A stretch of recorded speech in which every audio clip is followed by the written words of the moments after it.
ucapkan kepada Bapak Ibu yang telah meluangkan waktu dalam kegiatan pengembangan dari budi positif yang akan saya tampilkan. Ini adalah merupakan aksi nyata saya dalam kegiatan pendidikan guru penggerak, bergerak, tergerak, dan menggerakkan. Nah, kita masuk dalam aksi berbagi budaya positif.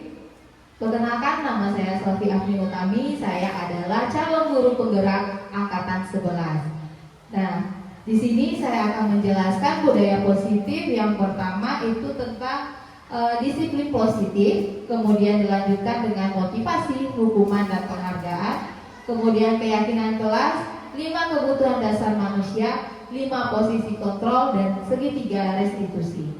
Nah, di dalam tampilan saya ini nanti akan berguna untuk kita sebagai guru, bagaimana cara mendisiplinkan positif menjadi guru. Kemudian sebelum kita masuk ke dalam 5 posisi kontrol, kita juga harus mengetahui apa-apa saja 5 kebutuhan dasar manusia yang menjadi tonggak kita untuk menjadi guru profesional untuk anak didik kita.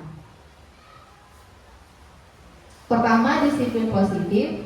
Nah, di sini disiplin positif itu apa ya? Kira-kira bisa ada yang menjawab apa itu disiplin? Boleh tunjuk tangan. Apa ya disiplin itu? Ada yang mau? Nah, ada yang mau? Oke, Alwi silakan. Apa itu disiplin itu, Alwi? Oke, saya akan mencoba menjawab. Disiplin itu adalah bagaimana kita bisa mengatur kehidupan kita, baik itu kehidupan sehari-hari, kemudian mengaktualisasikan dengan kepada orang lain juga, kemudian keluarga kita dan sebagainya, dan juga negara. Iya, betul sekali, sangat lengkap sekali ya Alwi, mulai dari diri, dari pekerjaan, dan dari bagaimana kita sebagai warga negara. Nah, di sini menurut Ki Hajar Dewantara mengatakan bahwa disiplin di mana ada kemerdekaan, disitulah ada disiplin yang kuat. Seperti sekarang kita 17 Agustus, merdeka dulu, merdeka! Loyo sekali. Sebelum Ibu melanjutkan untuk slide berikutnya, kita ice breaking sebentar. Kita akan pertama tepuk semangat, boleh Bapak Ibu berdiri terlebih dahulu. Nah, kita tepuk semangat dulu ya. Tepuk semangat. Semangat. Belum lengkap lagi. Coba kita ulangi sekali lagi. Tepuk semangat. Semangat. Oke, terima kasih. Nah, di sini sudah dijelaskan tentang disiplin itu apa. Sedangkan menurut Dian Gosen dalam bukunya Destructuring School Discipline 2001 menyatakan kata disiplin berasal dari kata Latin yaitu disciplina yang artinya belajar. Nah, tentu kita sebagai guru mengetahui bagaimana proses disiplin dalam pembelajaran, di mana kita dalam pembelajaran merangkum itu disiplin karakternya, mulai dari karakter, berakhlak mulia, mulai dari pembelajaran, mengatur diri sendiri, itu juga termasuk dalam kata disiplin. Oke. Nah, seorang memiliki disiplin diri berarti mereka bisa bertanggung jawab terhadap apa yang dilakukan karena mereka merasa tindakan mereka pada nilai-nilai kebajikan universal. Nah, disiplin ini juga merupakan dari nilai-nilai kebajikan universal yang ada pada diri seseorang. Kemudian disiplin positif adalah cara penerapan disiplin yang mengajarkan anak-anak bertanggung jawab dan menumbuhkan kesadaran diri berdasarkan nilai-nilai kebajikan tersebut. Lebih ke arah disiplin diri yang dapat mengontrol diri dalam melakukan berbagai hal, dapat membuat murid memahami dan menyadari berdasarkan motivasi internal, bukan akibat paksaan, pujian atau hukuman. Nah, di sini disiplin positif yang bisa kita kembangkan di dalam siswa kita adalah salah satunya adalah memberi motivasi internal mereka, menaikkan motivasi internal mereka sebelum belajar. Mungkin kita juga akan sebelum pembelajaran, seperti contoh kita melakukan ice breaking tadi, ada juga yang kita melakukan motivasi diri dengan kata-kata bijak yang ada di sekeliling kita. Oke. Nah, selanjutnya, tujuan disiplin positif ini adalah agar terbentuknya murid-murid berkarakter, berdisiplin, santun, jujur, peduli, dan tanggung jawab, dan merupakan pembelajar sepanjang hayat. Seperti kita ketahui, menurut Ki Hajar Dewantara, pendidikan itu adalah pendidikan menuntut murid sesuai dengan kodratnya, menuntut murid yang berkarakter, yang berbudaya, yang sesuai dengan kodrat alam dan kodrat zamannya. Di mana kodrat alam tertentu kita yang mungkin belajar di tahun era 2000-an, 2000 awal, berbeda dengan tahun sekarang. Kalau tahun sekarang mungkin kita sudah mengenal kuisis yang belum kita pelajari yang sebelumnya. Kita sudah mengenal kuisis sekarang. Anak-anak sudah bisa bermain menggunakan internet di dalam kelas. Nah, itulah tujuan disiplin positif salah satunya. Nah, selanjutnya motivasi, hukuman, dan penghargaan. Nah, di sini ada motivasi pelaku manusia untuk menghindari ketidaknyamanan atau hukuman, untuk mendapatkan imbalan penghargaan dari orang lain, untuk menjadi orang yang mereka inginkan dan menghargai diri sendiri dengan nilai-nilai mereka percaya. Nah, untuk yang pertama ini, untuk menghindari kenyamanan atau hukuman. Nah, di sini kita akan membentuk murid-murid kita menjadi lebih disiplin lagi dan dengan motivasi perilaku manusia tersebut, sehingga dengan begitu mereka mendapatkan imbalan dan penghargaan dari orang lain. Nah, di sini juga ada penghargaan itu bagus ya Bu, bukan? Ada positif dan negatifnya dari penghargaan, ada positif dan negatif dari pemberian imbalan. Terkadang kita di kelas kan ada anak yang bisa, kita kasih dia sebuah hadiah, ini nak. Ternyata hal tersebut yang menurut kita sudah benar, ada nilai negatifnya dan ada nilai positifnya. Dan selanjutnya di sini untuk menjadi orang yang mereka inginkan dan menghargai diri sendiri dengan nilai yang mereka percaya. Oke, di sini ada sebentar kita akan belum. Nah, di sini ada kegiatan video saya melakukan kegiatan, salah satunya posisi kontrol yang menghukum. Kegiatan ini ada kasus di mana siswa saya terlambat datang ke sekolah. Siswa saya terlambat datang ke sekolah dan di situ saya sebagai guru yang dalam kasus ini adalah penghukum. Coba diperhatikan terlebih dahulu, nanti ada pertanyaan berikutnya ya. Kita belajar hari ini tentang manusia. Sudah sebutnya sudah belajar tentang apa namanya? Otot dan ini. Iya, otot dan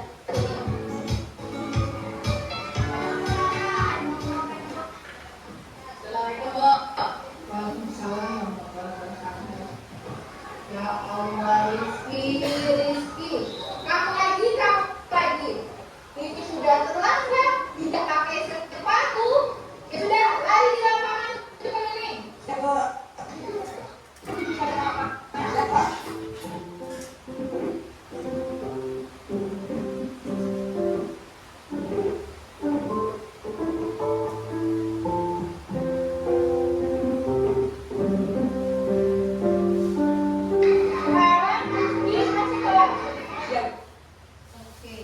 Oke, dimana di situ bisa ada yang menjelaskan dari video tersebut, boleh dibantu ya? Siapa yang bisa menjelaskan? Terima kasih, saya akan menjawab pertanyaan dan menjelaskan dari video tersebut, Bu. Ya, boleh. Dari video tersebut ada salah satu anak yang terlambat.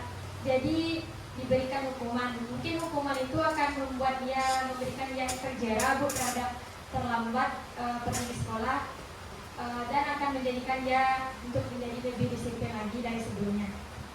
Nah, terima kasih Isya telah menjelaskan tentang hukuman dan konsekuensi. Nah, masuk. Ternyata video yang saya berikan itu adalah berupa hukuman. Kenapa berupa hukuman? Karena dengan dia terlambat, tidak memakai sendal, saya memberi hukuman berupa lari di lapangan. Nah, ada beberapa tindakan guru di sini hukuman atau konsekuensinya. Nah, di sini hukuman atau konsekuensinya. Nah, berbeda, hukuman dan konsekuensi itu berbeda. Kita coba dulu untuk yang pertama, bisa ada yang menjawab. Mencatat 100 kali dalam buku kalimat, saya tidak akan terlambat lagi karena terlambat ke sekolah. Itu kira-kira hukuman atau konsekuensi? Ya.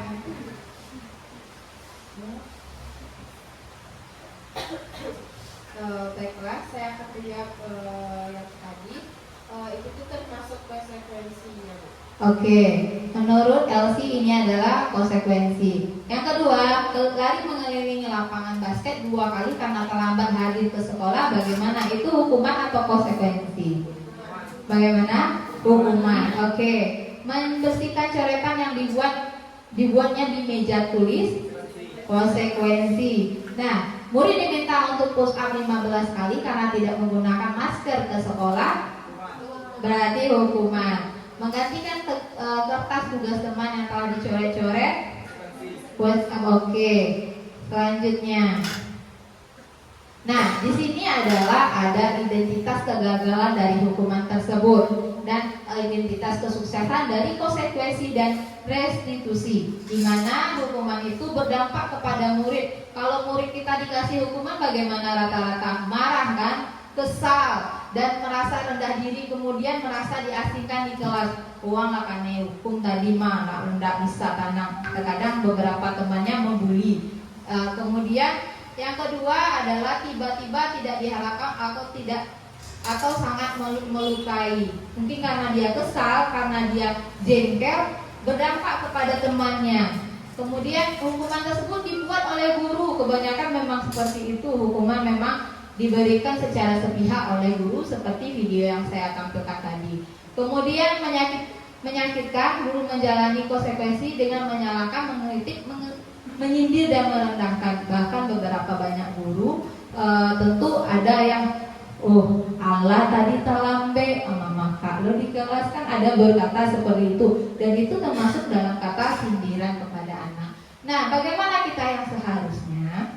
Nah, seharusnya bagaimana identitas sukses? Yang pertama itu konsekuensi. Nah, ternyata konsekuensi ini lebih baik daripada hukuman.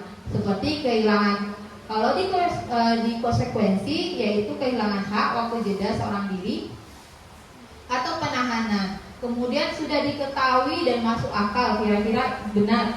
Kalau anak kita mencoret meja, kemudian bersihkan mejanya, masuk akal tidak?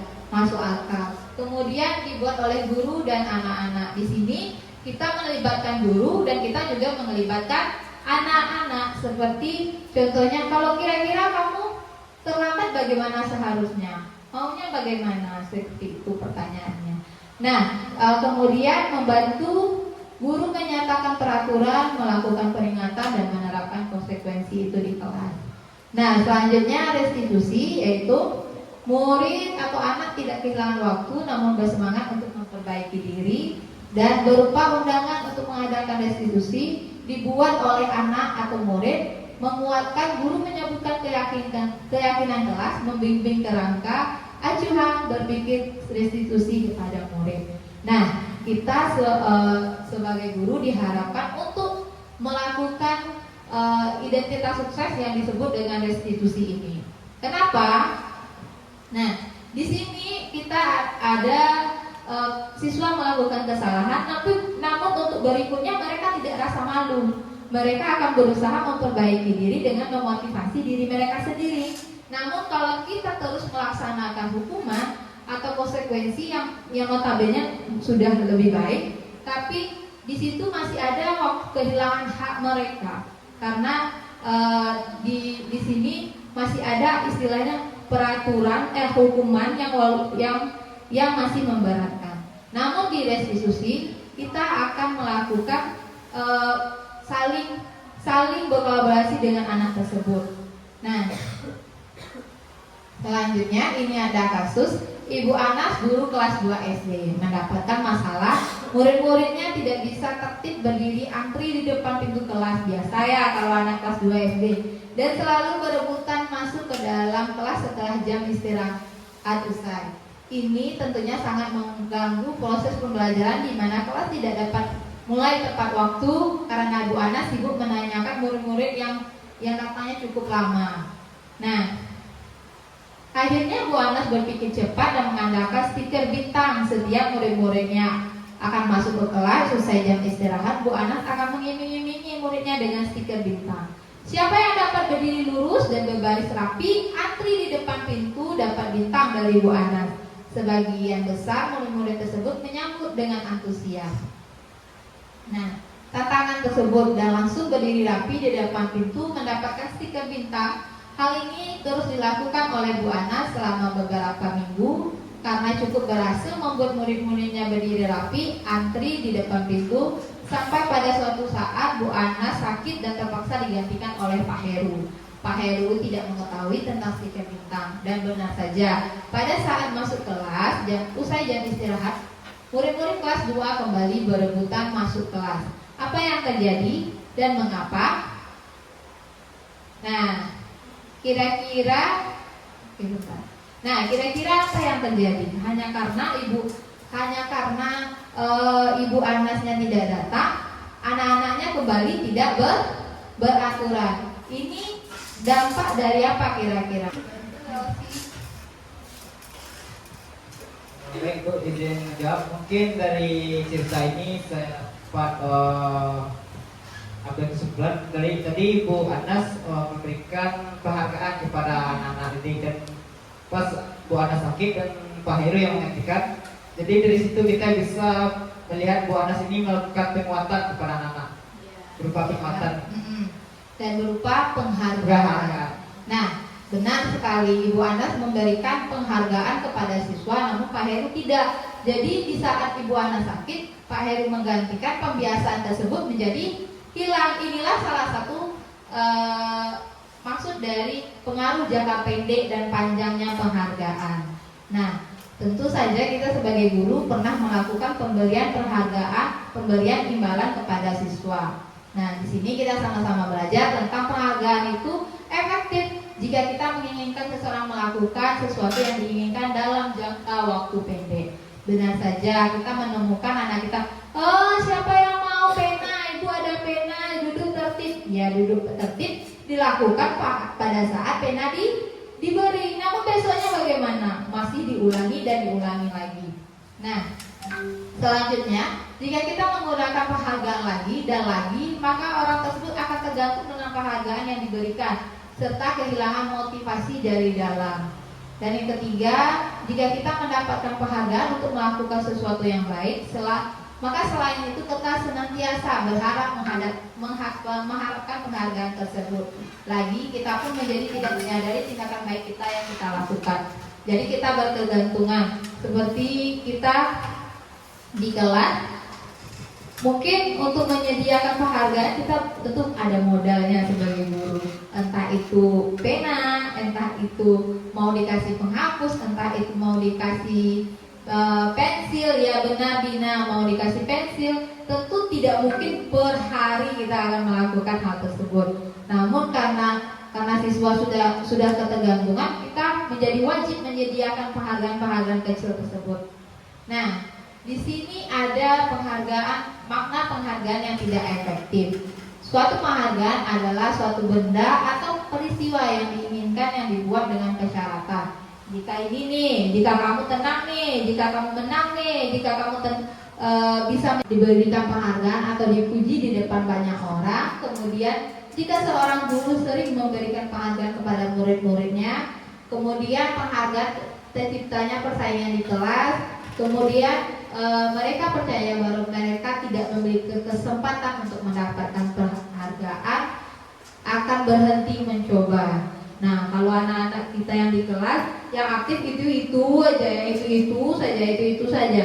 Nah, kalau anak kita, dia nak dapat penghargaan tuh domang lalu dan dia nak dapat pensil domang lalu dan kayak satu, kebanyakan kejadiannya seperti itu.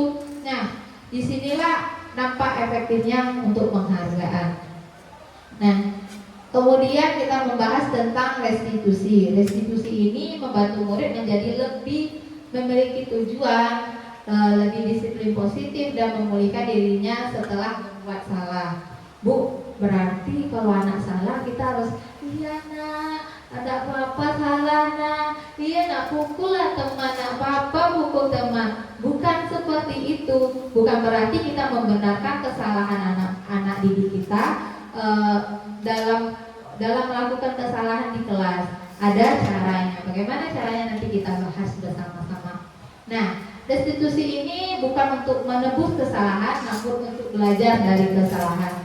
Oh, si Melvi habis pukul si Putri, udah, nggak apa-apa, Putri sabar, Putri Melvi jangan kayak gitu. Bukan seperti itu. Berarti ibu masih membela Melvi. Oh, kecil ini nggak apa-apa, berarti memukul boleh. Dalam pemikiran mereka seperti itu. Jadi mindsetnya itu berganti. Oh, bulia mukul berarti mana? Tak ada ibu loh. Bukan seperti itu.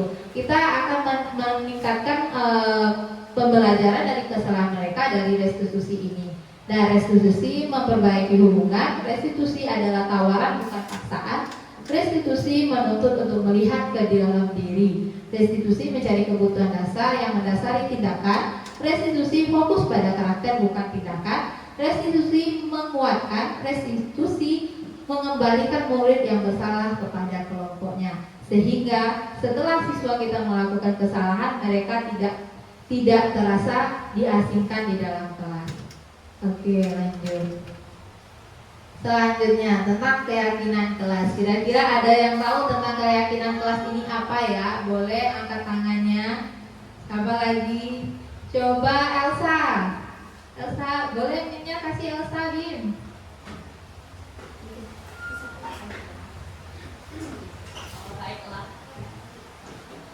Baiklah, saya akan mencoba menjawab. Yaitu keyakinan kelas itu adalah kesepakatan kelas. Boleh. Nah, keyakinan kelas ini bisa kita rangkum dalam kesepakatan kelas, di mana keyakinan kelas ini dilakukan dalam awal pembelajaran kita. Nah, biasanya di awal tahun ajaran baru, siswa kita sudah baru, murid-murid sudah baru, tentu kita harus mengenal watak-watak mereka, karakter-karakter mereka lagi. Nah, di sini kita akan membuat sebuah keyakinan kelas atau kesepakatan kelas. Nah, nilai-nilai kebajikan yang ditekankan pada keyakinan seseorang akan lebih memotivasi seseorang dari dalam. Seorang akan lebih bergerak, bersemangat untuk menjalani keyakinannya daripada hanya sekedar mengikuti serangkaian peraturan tertulis tanpa makna. Nah, maksud dari peraturan tertulis tanpa makna ini, terkadang dulu kita waktu sekolah ada perkataan dilarang membuang sampah, benar? Benar. Kalau tidak, dilarang terlambat datang ke sekolah, benar? Benar. Namun di dalam sekarang kita melihat kesepakatan kelas kita lebih efisien perkataannya. Tidak ada kata dilarang lagi, namun datanglah ke sekolah lebih awal. Nah, di situ ada kata-kata yang memotivasi, datanglah ke sekolah lebih awal, daripada kalimat larangan yang berisi peraturan tertulis. Dilarang itu. Tapi kita menggantinya dengan kalimat yang lebih efektif. Kemudian, nah, pembentukan keyakinan kelas ini bersifat lebih abstrak daripada peraturan, seperti yang saya bilang tadi. Kemudian keyakinan kelas berupa pertanyaan-pertanyaan universal. Nah, biasanya kalau membuat kesepakatan kelas, kita memberikan siswa kita mengumpulkan apa-apa saja ya yang pernyataan-pernyataan dari siswa kita kumpulkan berupa yang sticky note. Boleh menggunakan sticky note, kita tempel di depan Kemudian kita bisa mensaring kesepakatan-kesepakatan tersebut. Kemudian, nah ini berupa keyakinan kelas 6. Nah di sini ini yang saya melakukan pengumpulan kesepakatan tersebut dalam berupa sticky note. Yang ini kalau nggak salah bagaimana kedatangannya, bagaimana kebersihannya, bagaimana mereka belajar di rumah, bagaimana mereka apalagi ya keamanannya di sekolah. Mereka membuat pernyataan mereka masing-masing yang dijadikan dalam keyakinan kelas atau kesepakatan kelas. Nah, kita akan masuk ke dalam 5 kebutuhan dasar manusia, di mana ini dasar masing-masing manusia untuk mendapatkannya. Nah, di sini ada penguasaan, kasih sayang dan rasa terima, bertahan hidup, kesenangan dan kebebasan. Kita sebagai individu mau memiliki kelima-limanya. Namun kita menemukan ada siswa yang datang ke sekolah mungkin di rumahnya tidak diperhatikan.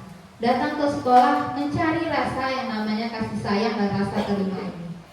Nah, disitulah kemampuan kita untuk menggali bagaimana karakter siswa. Kita mungkin Sonia mungkin bertemu dengan Melvi di sekolah. Bagaimana Sonia di rumah atau Melvi di rumah tidak mengetahui sama sekali. Begitupun dengan Elsie dan Vela. Tentu Vela dan Elsie tidak tahu bagaimana kondisinya di rumah.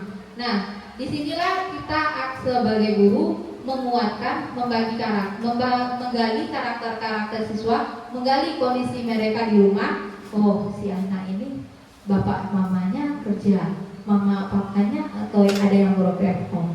Mereka berarti ke sekolah bukan hanya menuntut ilmu, tapi juga memerlukan rasa terima dan kasih sayang dari kita sebagai gurunya. Atau kesenangan di rumah nyoleh doang papanya.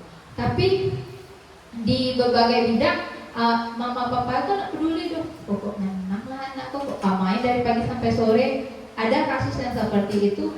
Mereka juga membutuhkan kesenangan mereka di sekolah dan kemudian kebebasan. Beberapa anak murid kita mungkin yang keluarganya yang lebih fokus, oh kamu di rumah belajar, oh kamu di rumah ini, oh kamu di rumah harus itu, kamu di rumah harus gini, kamu harus les nak jam ini hari ini harus les bahasa Inggris, harus ikut tahfiz, harus ikut itu, harus ikut itu, dan merasa kebebasannya berkurang. Mereka membutuhkan kebebasan tersebut di sekolah. Nah, untuk bertahan hidup, tentu kita sama-sama mengetahui semua manusia membutuhkan bertahan hidup seperti makan, minum, tempat tinggal, pakaian.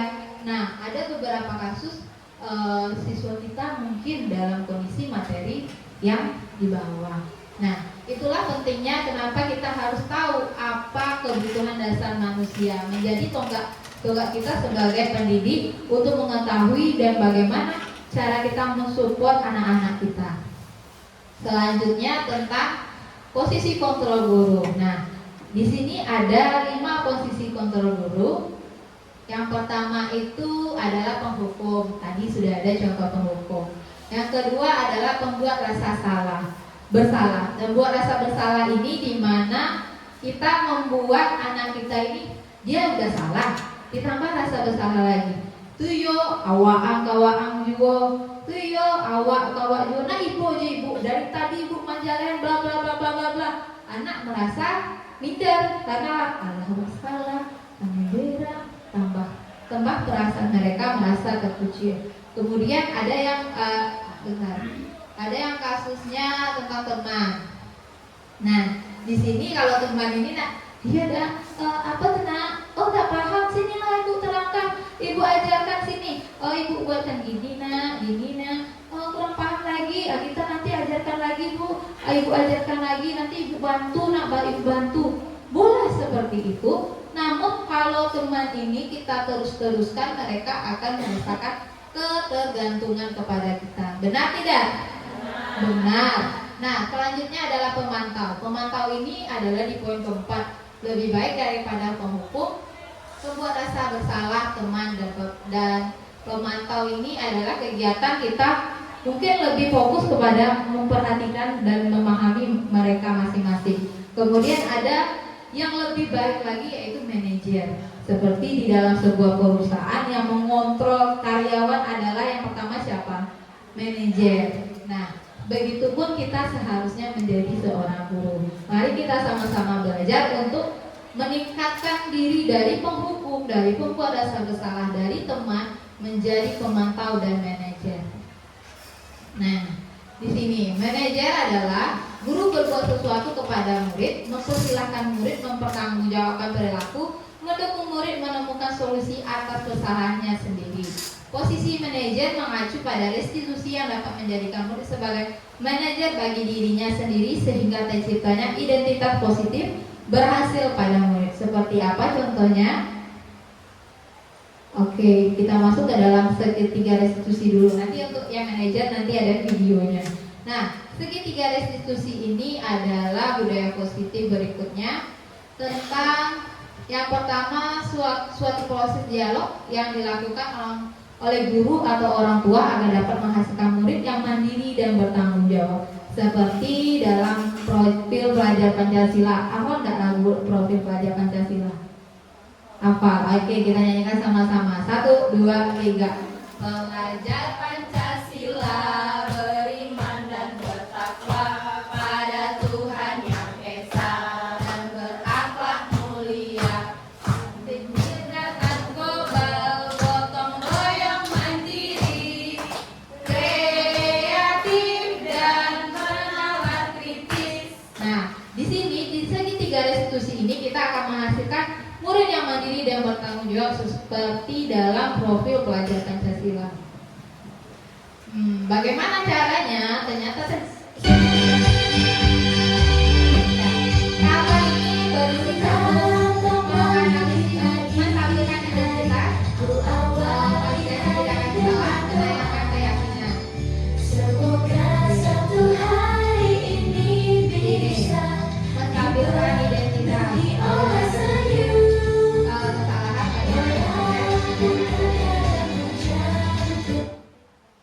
Nah, yang kedua adalah validasi tindakan yang salah. Guru akan bergeser dari pemikiran stimulus yang pertama, kemudian mulai menggali bagaimana supaya siswa ini mengakui kesalahan dan menggali kebutuhan apa sih yang perlu kita tambahkan dalam hubungan antar murid. Kemudian yang ketiga menanyakan keyakinan tadi. Kita menanyakan, membantu siswa menanyakan keyakinan kelas tentang kaidahnya, tentang tindakan mereka yang salah itu apa sih tindakan kelas yang jadi solusi untuk perkara tersebut. Selanjutnya ini ada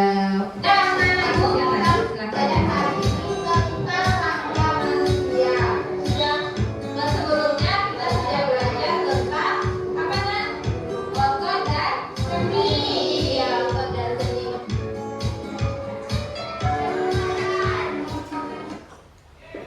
Assalamualaikum, Pak.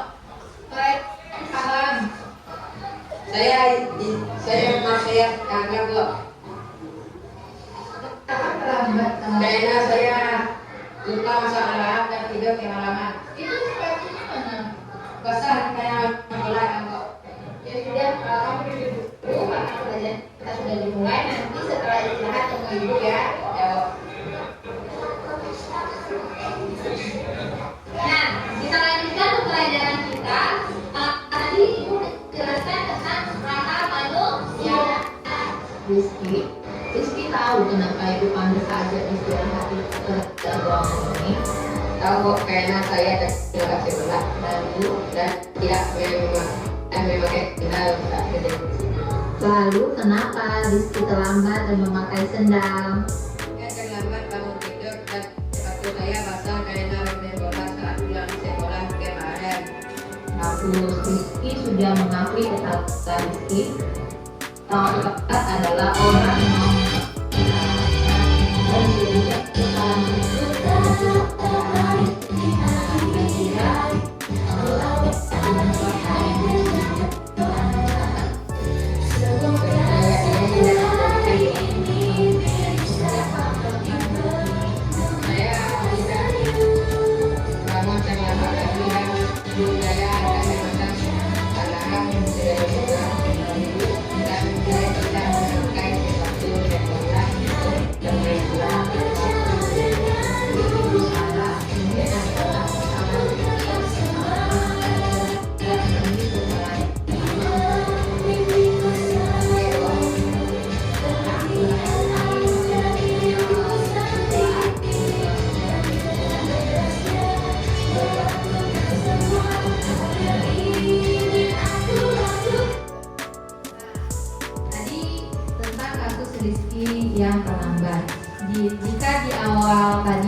tadi kita mencontohkan sebagai penghukum. Untuk kasus yang kedua adalah manajer dengan melibatkan segitiga restitusi. Nah, di sini ada kasus berikutnya tentang Ibu Dani sedang menjelaskan pelajaran bahasa Inggris di papan tulis. Namun beliau memperhatikan Fajar malah tidur-tiduran dan tampak acuh tak acuh pada pembelajaran. Fajar coba menjawab pertanyaan nomor 3, maju ke depan dan kerjakan di papan tulis. Fajar itu tampak bermalas-malasan maju ke depan, dan sesampai di depan depan papan tulis pun Fajar hanya terdiam terpaku sambil memegang buku bahasa Inggrisnya dan memegang spidol di tangannya. Ayo Fajar, makanya jangan tidur-tiduran, lain kali perhatikan. Sudah sana duduk kembali. Kira-kira siapa yang bisa? Fajar pun kembali duduk di bangku. Hal seperti ini sudah seringkali terjadi pada Fajar. Seperti tidak memperhatikan, acuh tak acuh, dan nilainya pun tidak terlalu bagus dalam pembelajaran bahasa Inggris. Pada saat ditegur oleh Bu Dani, Fajar hanya menjawab, tidak tahu Bu. Bu Dani hanya menjawab diri, gimana kamu Fajar? Kamu tidak kasihan sama Ibu ya? Ibu sudah capek-capek mengajar kamu, tidak kasihan sama Ibu. Dan Fajar pun dia membisu. Nah, ini pertanyaan pertama. Kira-kira posisi kontrol apa yang diambil untuk Ibu Dani dalam pendekatan terhadap Fajar ini? Ada yang bisa? Ada yang bisa? Melvi? Apa Melvi? Oke, membuat rasa bersalah, benar. Posisi kontrol yang dilakukan oleh Ibu Dani adalah membuat rasa bersalah. Kenapa? Karena ada kata-kata, gimana kamu Fajar? Kamu tidak kasihan sama Ibu. Ibu udah capek-capek ngajar kamu tidak kasihan sama Ibu. Kemudian ada kata-kata penghukum juga. Fajar coba jawab pertanyaan nomor 3, maju ke depan dan kerjakan di papan tulis. Karena Fajar sudah tahu anak ini tidur, disuruh ke depan, dia menjadi celana pelongo saja. Kemudian ada kata-kata yang sebagai teman. Ayo Fajar, makanya jangan tidur-tiduran, lain kali perhatikan. Nah, di pertanyaan kedua tentang kasus Fajar, membaca sikap Fajar, kira-kira kebutuhan apa yang diperlukan oleh Fajar? Ada yang bisa jawab? Coba Vera, bisa bantu jawab Vera?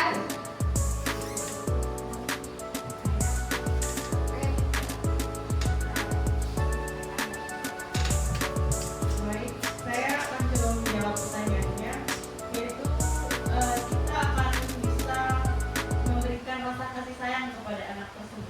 Iya, benar sekali Vela. Nah, di sini kira-kira karena anak ini ketiduran, tentu di rumah mereka sering bergadang atau telat tidur.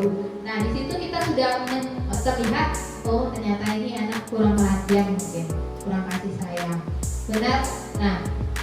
Nah, kemudian kurangnya rasa tersebut sehingga terbawa ke sekolah. Nah, itulah tugas kita sebagai guru untuk menumbuhkan rasa kasih sayang dan rasa diterima oleh guru dan teman-temannya. Kemudian ini ada satu lagi.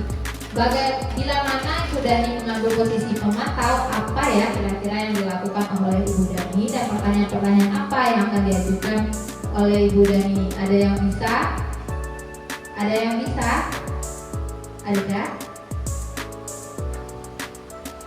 Ada yang bisa? Nah, selanjutnya pertanyaan yang akan ditanyakan oleh Ibu Dani adalah, Fajar tahu apa yang Fajar lakukan saat ini? Sudah jelas dia tidur, masih aja ibunya bertanya seperti itu. Itulah maksud dari pemantau.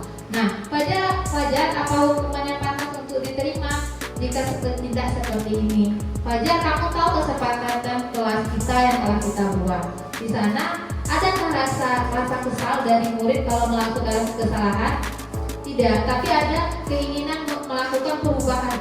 Oh, kita aja udah tidur, ibu masih mengingatkan hal-hal yang perlu diingatkan. Jadi dari rumah mereka pengen diperhatikan, kita memberi respon seperti itu, ketangkap sama anak. Oh iya ya, ibu diperhatikan saya ya.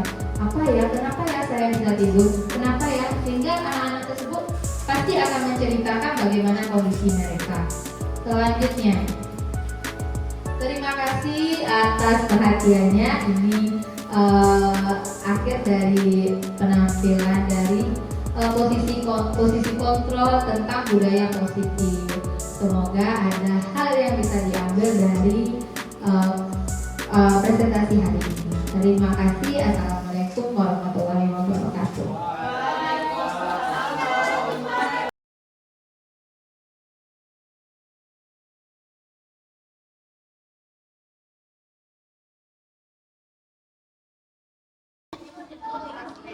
Assalamualaikum warahmatullahi wabarakatuh. Waalaikumsalam warahmatullahi wabarakatuh.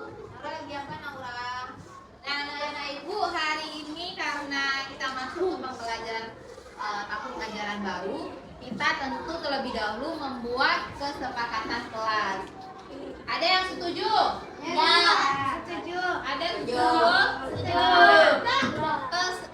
Kesepakatan kelas ini berisi tentang hal-hal apa saja yang menjadi kontrak belajar kita selama 1 tahun ke depan. Nah, anak-anak ibu boleh menulis apa-apa saja keinginannya untuk belajar di kelas 6 sekarang. Bisa? Bisa? Bisa. Oke, ibu akan membagikan beberapa kertas kepada anak-anak ibu ya. Masing-masing dapat 2 kertas.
Terserah, bebas. Kita bikin kesepakatan di dalam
Ada berbagai kuda-kuda.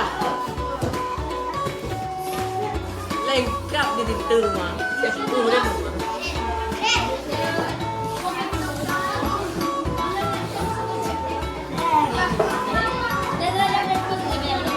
di pondokan kan.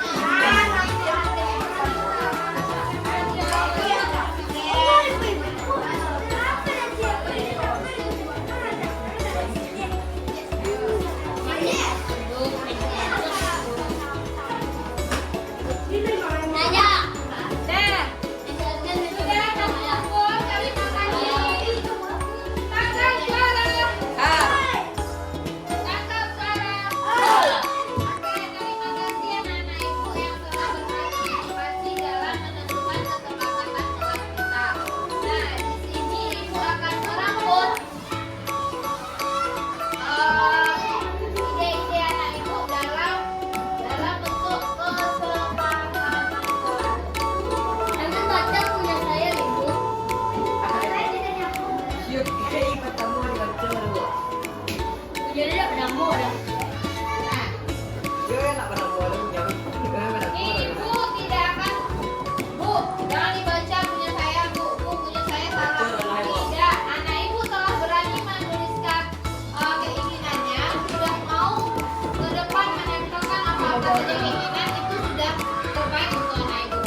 Oke. teman. Bagus ini apa? Kalau tidak boleh memilih teman sudah termasuk dalam saling menghargai. Berarti yang kedua adalah apa itu? Katanya melaksanakan Belas. Pipet belas. Belas.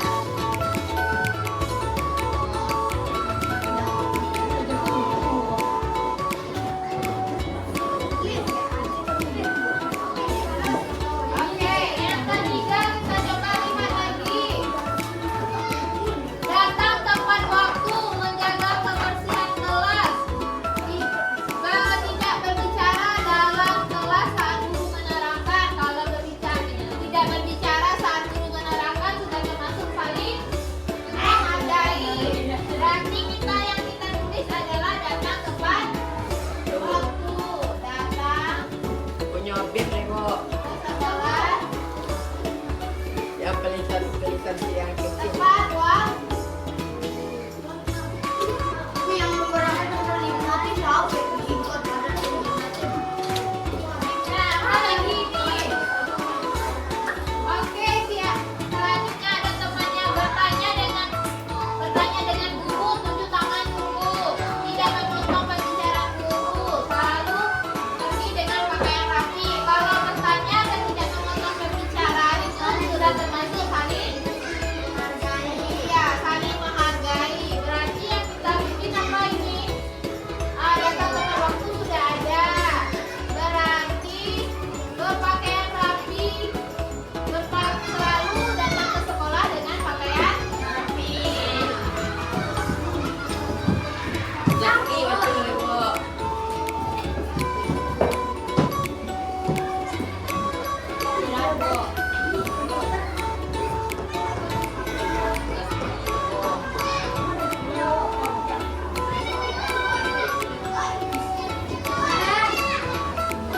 Oke, selanjutnya ada saya ingin tepat waktu ke sekolah. Sudah ada datang ke sekolah tepat waktu. Saya melaksanakan tiket sesuai jadwal. Sudah ada melaksanakan tiketnya. Janji mabuk.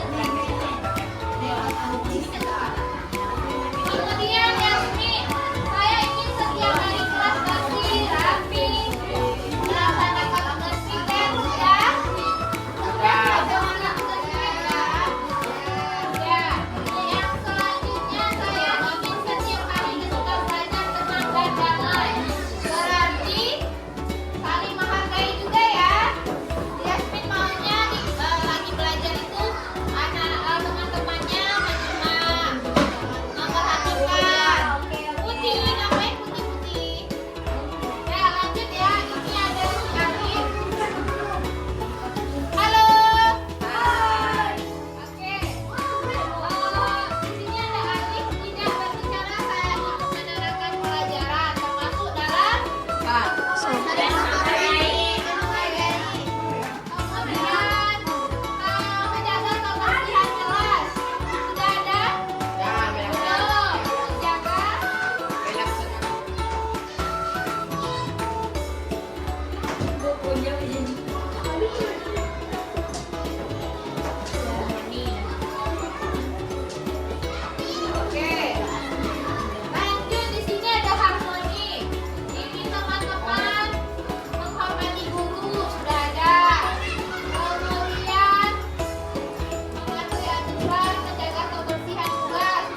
disiplin, menegakkan pelajaran, tidak bullying, tidak melakukan bullying.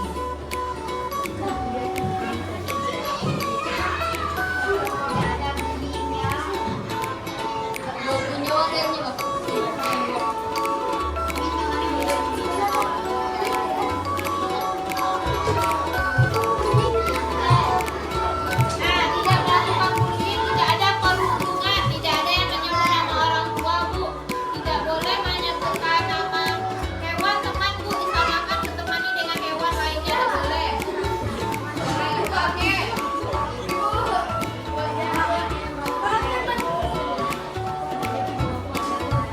Lanjut ya. Ada Sofia datang tepat waktu, menghargai guru, pikir juga. Nah, ini nih. Disiplin terhadap tugas yang diberikan. Jadi anak ibu disiplin waktu.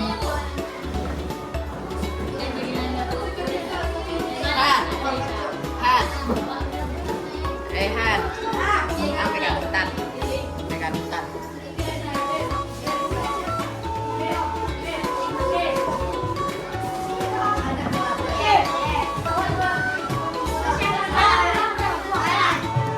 Halo.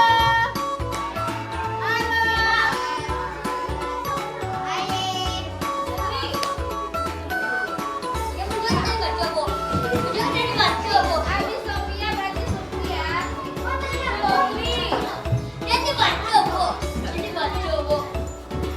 Nah, Supri datangnya tepat waktu juga mendengarkan guru, berarti sudah termasuk dalam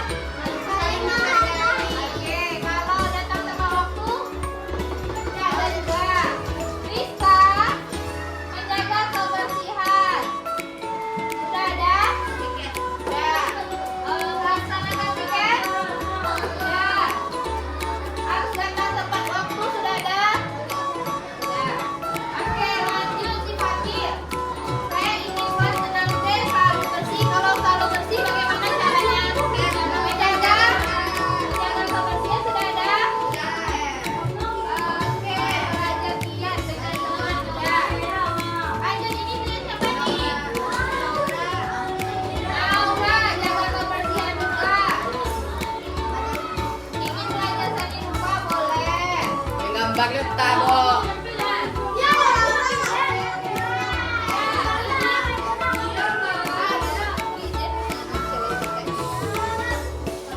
Nah, yang ini punya si Safira. Jaga kebersihan kelas, menyampaikan teman-teman sudah ada di 5S.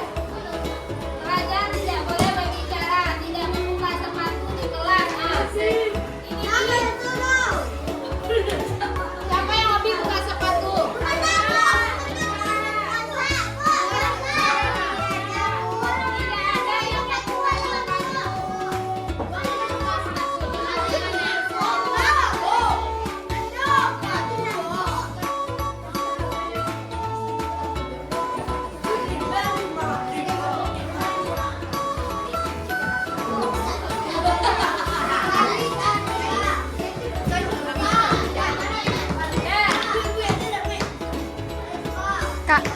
Selanjutnya ada Habib. Habib bikin PR, sopan, menghargai teman dan guru, bagus. Menghargai teman yang saat tampil dari Putini. Menghargai teman yang tampil, pikir dan tepat waktu, mendengarkan, menjelaskan pelajaran, bagus.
susu.